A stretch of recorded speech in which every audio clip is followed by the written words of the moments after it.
मैं कपड़े खोलकर लेट गई। फिर होटल का मसाजर आकर मेरा मसाज करने लगा। पहले तो वह बहुत आराम आराम से धीरे धीरे मसाज कर रहा था और मुझे काफ़ी सुकून भी मिल रहा था। लेकिन फिर कुछ देर बाद उसने अपना हाथ आगे बढ़ाया और मेरे वहां तक छू गया और मैं कुछ बोल भी ना सकी। मेरा नाम आरती है और ये कहानी मेरे जीवन की ही है। तो आइए शुरू करते हैं। आरती ने होटल के कमरे का दरवाज़ा खोला तो ऐसी कि ठंडी हवा से उसके बाल उड़ने लगे। कमरा साफ था, सजावटी फूलों से भरा और बहुत महंगा दिखता था, लेकिन उसके चेहरे पर कोई उत्साह नहीं था। वह अपनी शादी की 10वीं सालगिरह पर अकेली आई थी क्योंकि उसका पति इस बार भी बिजनेस ट्रिप पर था। एक दिन खुद के लिए उसने खुद से कहा था। आरती ने दरवाज़ा बंद किया, चप्पल उतारी और धीरे धीरे बैग से अपने कपड़े निकाले। वो आईने के सामने खड़ी हुई। खुद को देखा जैसे सालों बाद पहली बार थकान उसकी आंखों में साफ थी, न सिर्फ शरीर की बल्कि उस रिश्ते की जिसमें वह हर दिन कुछ कम होती जा रही थी। उसने गर्म पानी चलाया और धीरे धीरे अपने कपड़े उतारने लगी। बाथरूम बहुत सुंदर था। संगमरमर की दीवारें, हल्की मध्यम रोशनी। आरती ने जैसे ही सावर ऑन किया, एक सुकून सा उतरा पानी की हर बूंद जैसे बीते सालों का गुबार धो रही थी। मगर तभी एक अजीब सी सिहरन उसके पीठ पर दौड़ गई, जैसे कोई नजरें उसे देख रही हो। उसने जल्दी से पीछे मुड़कर देखा, लेकिन वहां कोई नहीं था। पागल हो गई हूं शायद, उसने खुद से कहा।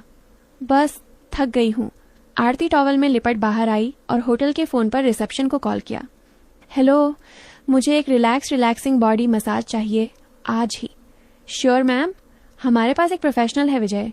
क्या शाम 7 बजे ठीक रहेगा? हाँ, उससे झिझकते हुए कहा। शाम के 7 बजे दरवाजे पर एक दस्तक हुई। आरती ने दरवाजा खोला तो सामने खड़ा था एक लगभग 38 साल का शख्स। गहरी आंखें, सादे कपड़े और हल्की मुस्कान। हेलो मैम, आई एम विजय, में आई कम इन? उसकी आवाज में ना कोई बनावटी थी ना कोई झिझक। आरती ने चुपचाप सिर हिलाया। Where would you like me to seat off the towel? उसने पूछा। आरती ने खिड़की के पास इशारा कर दिया। विजय ने बड़ी सहजता से टेबल लगाई, तौलिए बिछाए, तेल रखे, फिर उसकी ओर मुड़ा। आप तैयार हैं? हाँ, मैं अभी आती हूँ, आरती ने कहा और वॉशरूम में चली गई। जब वह बाहर आई तब उसने एक लंबा बाथरव पहन रखा था, लेकिन उसके भीतर डर और झिझक दोनों थे। विजय ने बड़ी सहजता से उसे टेबल लगाई, तौलिए बिछाए, तेल रखे, फिर उसकी ओर मुड़ा। आप तैयार हैं? हाँ, मैं अभी आती हूँ, आरती ने कहा और वॉशरूम में चली गई। जब वह बाहर आई तब उसने एक लंबा बाथरव पहन रखा था, लेकिन उसके भीतर डर और झिझक दोनों थे।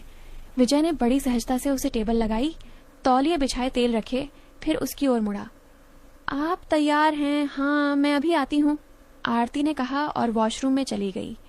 जब वह बाहर आई तब उसने एक लंबा बाथरव पहन रखा था, लेकिन उसके भीतर डर और झिझक दोनों थे।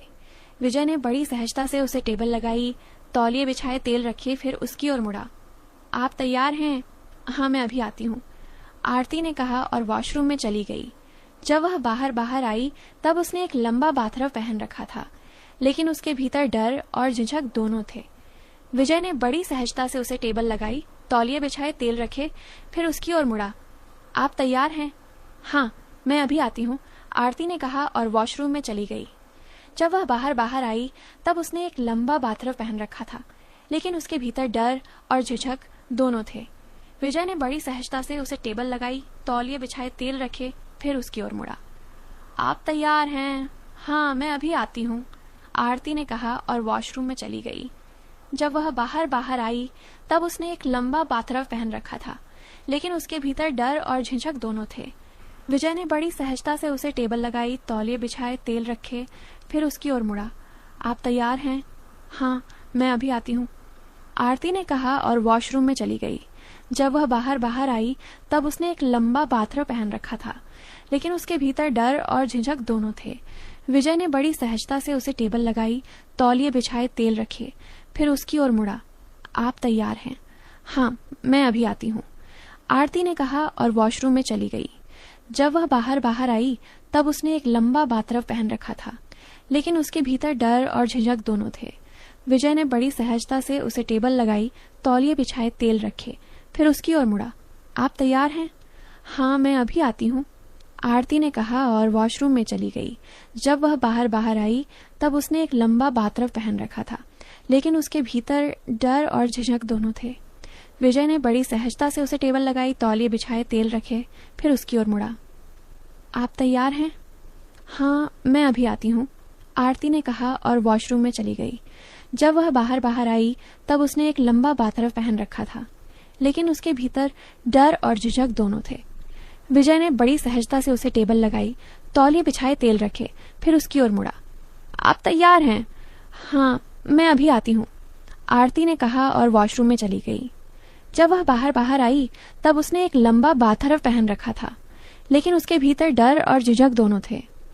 विजय ने बड़ी सहजता से उसे टेबल लगाई, तौलिए बिछाए, तेल रखे, फिर उसकी ओर मुड़ा। आप तैयार हैं? हाँ, मैं अभी आती हूँ, आरती ने कहा और वॉशरूम में चली गई। जब वह बाहर आई तब उसने एक लंबा बाथरव पहन रखा था, लेकिन उसके भीतर डर और झिझक दोनों थे। विजय ने बड़ी सहजता से उसे टेबल लगाई, तौलिए बिछाए, तेल रखे, फिर उसकी ओर मुड़ा। आप तैयार हैं? हाँ, मैं अभी आती हूँ, आरती ने कहा और वॉशरूम में चली गई। जब वह बाहर आई तब उसने एक लंबा बाथरव पहन रखा था, लेकिन उसके भीतर डर और झिझक दोनों थे। विजय ने बड़ी सहजता से उसे टेबल लगाई, तौलिए बिछाए, तेल रखे, फिर उसकी ओर मुड़ा। आप तैयार हैं? हाँ, मैं अभी आती हूँ, आरती ने कहा और वॉशरूम में चली गई। जब वह बाहर आई तब उसने एक लंबा बाथरव पहन रखा था, लेकिन उसके भीतर डर और झिझक दोनों थे। विजय ने बड़ी सहजता से उसे टेबल लगाई, तौलिए बिछाए, तेल रखे, फिर उसकी ओर मुड़ा। आप तैयार हैं? हाँ, मैं अभी आती हूँ, आरती ने कहा और वॉशरूम में चली गई। जब वह बाहर आई तब उसने एक लंबा बाथरव पहन रखा था, लेकिन उसके भीतर डर और झिझक दोनों थे। विजय ने बड़ी सहजता से उसे टेबल लगाई, तौलिए बिछाए, तेल रखे, फिर उसकी ओर मुड़ा। आप तैयार हैं? हाँ, मैं अभी आती हूँ, आरती ने कहा और वॉशरूम में चली गई। जब वह बाहर आई तब उसने एक लंबा बाथरव पहन रखा था, लेकिन उसके भीतर डर और झिझक दोनों थे। विजय ने बड़ी सहजता से उसे टेबल लगाई, तौलिए बिछाए, तेल रखे, फिर उसकी ओर मुड़ा। आप तैयार हैं? हाँ, मैं अभी आती हूँ, आरती ने कहा और वॉशरूम में चली गई। जब वह बाहर आई तब उसने एक पर लेटने को कहा। पीठ के बल आप रिलैक्स हो जाइए, कोई जल्दी नहीं है। जैसे ही उसका हाथ आरती के कंधों पर गया, एक पल को उसने आंखें बंद कर लीं। विजय का स्पर्श ना तो ज्यादा गहरा था, न बहुत हल्का। वह जानता था कि स्पर्श कैसे शांत करता है। आरती ने पहली बार किसी अजनबी के हाथों में कोई डर महसूस नहीं किया, बल्कि एक अपनापन सा। विजय चुपचाप अपने काम में लगा था। आपको बहुत थकावट है, उसने धीरे से कहा। आरती कुछ देर चुप रही, फिर बोली, थकान नहीं है, खालीपन है। विजय कुछ नहीं बोला, सिर्फ हल्की मुस्कान दी। आरती की आंखों में पानी उतर आया। उसने अपनी आंखें मूंदी और पहली बार इतने सालों में खुद को किसी के सामने खुला महसूस किया। बिना शब्द के कमरे में अब केवल धीमी मध्यम रोशनी थी। पर्दों के पीछे शाम धीरे धीरे रात में ढल रही थी और आरती की आंखें बंद थीं। विजय के हाथ अब उसकी पीठ के कंधों तक, फिर गर्दन के पास आते हुए बहुत ही नरमी से अपनी यात्रा पूरी कर रहे थे। आरती की सांसें अब पहले जैसी नहीं थीं। वह थमी हुई थी, जैसे किसी भावनात्मक बंधन में बंध गई हो। वह फुसफुसाई, कभी कभी लगता है मैं बस जिंदा रह रही हूँ, जी नहीं रही। विजय का हाथ वहीं रुक गया। उसने कुछ पल चुप रहकर पूछा, आपकी जिंदगी में क्या आपको कोई सुनता है? आरती की आंखें खुली नहीं, लेकिन दिल जैसे एकाएक खुल गया। सुनता तो है लेकिन समझता नहीं। उसके लहजे में टूटी हुई आवाज थी। शादी को 10 साल हो गए। आरती ने बोलना शुरू किया। पहले लगता था मैं उसकी दुनिया हूँ, फिर धीरे धीरे मैं सिर्फ एक जिम्मेदारी बन गई। हर त्योहार, हर खुशी बस औपचारिकता बनकर रह गई। विजय कुछ नहीं बोला। वह सुन रहा था, जैसे कोई बूंद बूंद रिश्ती दीवार को अंदर तक महसूस कर रहा हो। मैं बिखरती रही और उसने कभी देखा भी नहीं। आरती की आवाज धीमी हो गई थी। विजय ने धीरे से उसकी हथेलियां पकड़ी। आप टूटी नहीं हैं आरती जी, सिर्फ थक गई हैं। उसके इन शब्दों ने जैसे किसी कांच की दीवार पर चोट कर दी हो। आरती की आंखों से आंसू बह निकले। कभी कभी बस कोई सुन ले, छू ले, कुछ कहे नहीं, बस थाम ले, उसने कहा। तो बस आज मैं थामता हूँ, विजय ने धीमे से कहा। वो पास आया, उसकी पीठ के नीचे तक तौलियां ठीक किया और सिर के नीचे एक छोटा सा तकिया रखा। उसका स्पर्श अब सिर्फ स्पर्श नहीं था, वह अब एक भाषा बन चुका था। बिना शब्दों के आरती टेबल पर लेटी थी, लेकिन अब उसकी आंखें खुली थीं। क्या तुम शादीशुदा हो? उसने पूछा। विजय मुस्कुराया। नहीं, एक रिश्ता था बहुत गहरा, लेकिन वह खत्म हो गया। क्यों? आरती की आंखों में जिज्ञासा थी, क्योंकि प्यार अगर एक तरफा हो तो वह ताली की तरह नहीं बजता, सिर्फ गूंजता है। उसकी बात आरती के दिल को छू गई। कभी सोचा है? विजय ने पूछा। हम जैसे लोग जो सिर्फ दूसरों को ठीक करने के लिए बने हैं, खुद को कौन ठीक करता है? आरती ने पहली बार उसकी तरफ देखा, गहराई से। शायद कोई ऐसा जो खुद टूटा हो। उनके बीच अब ना कोई दूरी थी, ना कोई बनावटी संवाद, सिर्फ दिल की नजदीकी और टूटे टुकड़ों का एक साथ जुड़ना। क्या आगे बढ़ना चाहिए? विजय ने धीरे से पूछा। आरती जी, आप चाहे तो मैं कल फिर आ सकता हूँ, बस कुछ पल फिर से आपको खुद से मिलाने। आरती ने हौले से सिर हिलाया। उसकी आंखों में पहली बार थोड़ी उम्मीद की रोशनी थी। अगले दिन दोपहर ढल चुकी थी। आरती बालकोनी में बैठी थी, चाय की प्याली हाथ में थी, लेकिन आज उसका मन पहली बार थोड़ा हल्का सा लग रहा था। सुनील आज भी ऑफिस से देर से आने वाला था। घर में वही पुरानी खामोशी थी, पर आज उस खामोशी में कोई चुभन नहीं थी। फोन पर एक मैसेज था, अगर ठीक लग रहा हो तो शाम 5 बजे आ सकता हूँ। आरती ने बिना कुछ सोचे बस ठीक है टाइप कर दिया। विजय समय पर आ गया। आज उसके हाथ में कोई तेल या क्रीम नहीं थी, बस एक डायरी और एक हल्की सी मुस्कान। आज मसाज नहीं, आज बात करेंगे, उसने कहा। आरती चौकी। बात किस बारे में? आपके बारे में, उस लड़की के बारे में जो कभी गाना गाती थी, जो कॉलेज में कविता लिखा करती थी। विजय ने उसकी आंखों में देखा। आपको याद है वह लड़की? आरती का गला रंध गया। उसने चुपचाप सिर झुका लिया। वो लड़की तो बहुत पीछे रह गई, तो चलिए उसे वापस बुलाते हैं। विजय ने डायरी खोली। हर दिन बस एक पेज आप खुद के लिए लिखिए, जो भी मन में आए, दर्द, हंसी, नाराजगी, शिकायत, सब कुछ। आरती ने धीरे से डायरी को छुआ।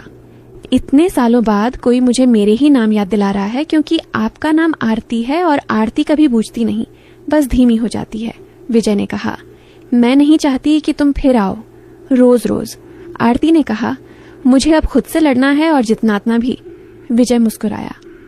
ठीक है, लेकिन अगर कभी हारने का डर लगे तो ये डायरी खोल लेना। वह चला गया। आरती बहुत देर तक दरवाजे को देखती रही। आज पहली बार वह दरवाजा बोझ नहीं लगा। उस रात आरती ने डायरी का पहला पन्ना खोला। लिखा, मैं आरती हूँ और मैं फिर से जीना चाहती हूँ। आरती और विजय फिर कभी नहीं मिले, पर अब आरती हर दिन अपने भीतर झांकती थी और हर बार एक नई ताकत पाती थी। कभी कभी जिंदगी में एक अजनबी आता है जो कुछ नहीं करता, बस आपको आपसे मिला देता है। तो दोस्तों, यह कहानी यहीं खत्म होती है। उम्मीद है कि यह आपको पसंद आई होगी। अगर यह कहानी आपको पसंद आई है तो इस वीडियो को एक लाइक और हमारे चैनल को सब्सक्राइब करें। धन्यवाद।